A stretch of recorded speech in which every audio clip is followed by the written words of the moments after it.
All right, I think we are on running, and so there we go. Hey, good to see you a little bit later starting today, but I thought I would just get one of these out. Been trying to do a video a day when I'm in the office. So today we're going to continue on with the discussion of dreams.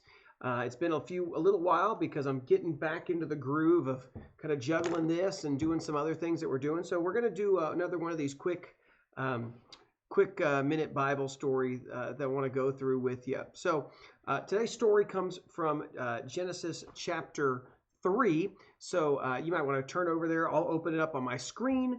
So here we are. I'm going to put it up and look at this. So in particular, as you get there, we're going to be thinking about the context of this passage, right? So up to this point, we've had Jacob.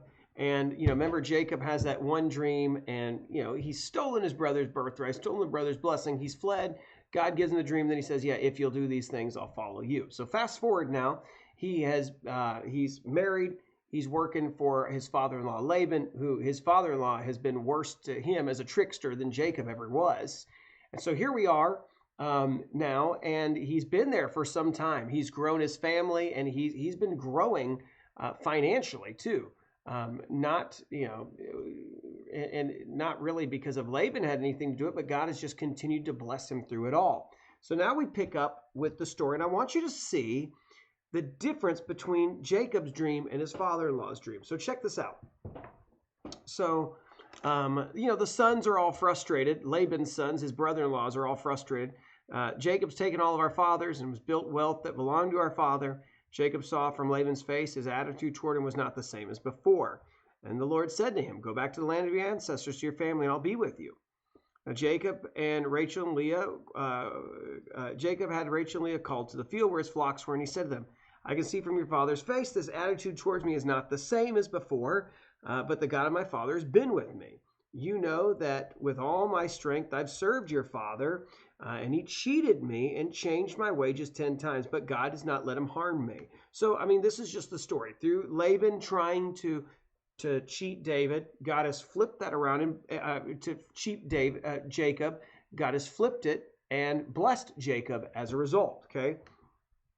And he says, if he said the spotted sheep will be your wages, then all the sheep were born spotted. If he said the streaked sheep will be your wages, then all the sheep were born streaked. God has taken away your father's herds and given them to me. Verse 10, now here we go. When the flocks were breeding, I saw in a dream that the streaked, spotted, and speckled males were mating with the females. And in the dream, the angel of God said to me, Jacob, I said, here I am. And he said, look up and see all the males that are mating with the flocks that are streaked, spotted, and speckled. For I have seen all that Laban is doing to you. I am the God of Bethel, where you poured oil on the stone marker and made a solemn vow to me. Get up and leave this land and return to your land. Okay, so that's kind of a weird thing. It's kind of like, I don't know if I'd want that, but maybe dreams of the farmers would probably have this. Now, in this dream, he's getting an image of what has been taking place. So in this case, you've got flocks that are streaked and spotted and speckled. And in context, remember, he's talking about that every time that happened, I would be given these. So, in context, he'd say, Laban say, if you had all the ones that have blemish, right, those are yours. So just seemed like all the sheep and goats made blemish ones. They had spots and all that stuff. So those are given to him. And so that's what he's being seen, right? He's seeing in his dream all the things essentially that have been given to him. That's the image of that. Now, in this dream, though, notice God doesn't say, hey, by the way, let's set this straight, son. I've done nothing but been good to you, and you've not really acknowledged me much. No, we don't see that. Right? In this text, he says, I'm the God of Bethel. I'm reminding you. God's not even mentioning kind of what happened after. And he just says, get up, get up, leave this land and return to your native land. He just said it's time to go. The reason it's time to go is God is ready to bring him back to the land and bless him and begin to establish him. That's all you see here is the way that he deals with Jacob is, I'm going to bless you. I'm going to establish you. It's time. It's time to go back. It's time to go back into the land. So we go back into the text, right? And so he calls his daughters. He's told them about this. By the way, it's interesting. Once again, what we see with this pattern with dreams is you have a dream and you know without a doubt it was God. In fact, he goes and he will describe it. He says, as he's saying, I saw this, the angel of God. By the way, that's kind of an interesting thing. He talks about the angel of God. We also know him as the angel of the Lord. He knows what he looks like. He knows who it was. Now, if you spend some time, you've done some time with me, we've talked a little bit about it in sermon stuff already. That's Jesus in the Old Testament. I think that's kind of a cool thing to think that he gets this. And so he's just talking about, I mean, think how casual that seems too. But he understands that God has spoken to him. He understands that he's the same one too who's spoken. This angel of God is the same one, the God of Bethel. And that's where God spoke to him. He says, I'm the God who spoke to you at that place, right? So that's the dream. What you find out is he picks up verse 17, kind of, we speed up, we'll skip over. He picks them all up. They leave. And Laban finds out that his daughter, or he didn't know, but Rachel stole her idols, the household idol. Rachel's not really a great wife in the story, by the way. And then, Jacob deceived Laban, didn't tell him he was fleeing. He fled with all his possessions. So here's the context now, right? I mean, you got to think about this. Granted, he's probably afraid. Jacob does a lot of stuff in like self-preservation. He's nervous. He doesn't tell his father-in-law he's leaving. In fact, no, we're not really doing anything. We're going to be out just a little bit. No, he packs up everything. He comes back in from the fields. Boom, they're gone. Everything's gone. So then we pick up into the next verse, right? So on the third day, Laban was told that Jacob had fled. So he took his relatives with him and he pursued Jacob for 7 days. And so 7 days, man, he's riding after Jacob, going as fast as he can. We're going to take him down. Now, notice what it says. They overtook him in the hill country. But, verse 24, God came to Laban the Aramean in a dream at night. Watch yourself, God warned him. Don't say anything to Jacob, either good or bad. Now that phrase in there means don't overstep your boundaries. You better not do anything to him. We're going to find it goes on a little bit more. He's going to explain a little bit. But notice that. I mean, at this point, Laban has been wronged. He has every right to be ticked off. You're going to find out Laban had every intention to do something, but you'll find, but he's going to be restrained. And so let's look at the text a little bit more. Remember, Laban doesn't have a relationship with God. In fact, he'll say in just a second, he'll call him your God, right? So notice what we see here. Laban overtook Jacob. Jacob pitched his tent. Laban, verse 26 said, what have you done? You've deceived me and taken my daughters like prisoners of war. Why did you secretly flee from me, deceive me, and not tell me? I would have sent you away with joy, singing tambourines and lyres, but you didn't even let me kiss my grandchildren, my daughters. You've acted foolishly, and you've done great harm. But last night, the God of your father said, watch yourself. Don't say anything to Jacob, either good or bad. Now you have gone off because you long for your father's family, but why have you stolen my gods? I think that's really interesting, by the way, that he still has his own gods, and he's concerned about that, but he understands. I mean, that's weird to me, right? I guess to an ancient person, it's okay to have multiple or to have an experience with only one, but yet want to try to affirm a bunch of others. So here he is, and he says, why'd you steal my gods?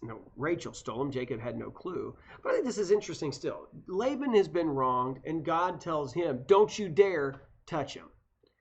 Jacob has still kind of had a streak of, he's been blessed, and Jacob's just not the most trusting. Obviously he didn't kind of put that in God's hands. He felt like he had to deceive his father-in-law. And yet God doesn't say, hey, I know Jacob's a moron. Just hurt him a little bit, nothing. Don't touch him. We'll go a little bit more in this story until we close out. Notice what he says in the text here. So they look for the idols. They can't find the idols because Rachel's hid them. And then we get to this covenant towards the very end of the passage. And then he says, he looks and he talks about kind of what had been happening with all the flocks and stuff like that. And kind of what's been going on and how Jacob has always been really a good son-in-law to Laban. And then he says, for 20 years in your household, I served you 14 years for your 2 daughters, 6 for your flocks, and you've changed my wages 10 times. He said, you're the one who's tricked me through all of this. The God of my father, the God of Abraham and Isaac and Jacob, had not been with me, certainly now you would have sent me off empty-handed. But God has seen my affliction and my hard work, and he's issued me this verdict last night. Now, notice what he says in this place here. He says that the daughters are my daughters, the children my children, the flocks my flocks. Everything you see is mine. But what can I do today for these daughters of mine and for the children they have borne? Come now, let's make a covenant, you and I, and let it be a witness between the two of us. And so we begin to see this take place, right? That they're gonna have this covenant because of all of this. And so I think it's an interesting thing to watch how this plays out, right? Is that he understands that, yeah, he should be able to come and to whack Jacob for this, but if it weren't for God stopping him and keeping him from it, that wouldn't have worked out. In fact, notice, and I'll show you really quickly right here. If you'll look, verse 29, he says, I could have done you great harm but last night the God of your father said to me, watch yourself. Don't say anything, either good or bad. And I think that's an interesting piece, right? Is that God is saying, just watch yourself, man. Don't touch him.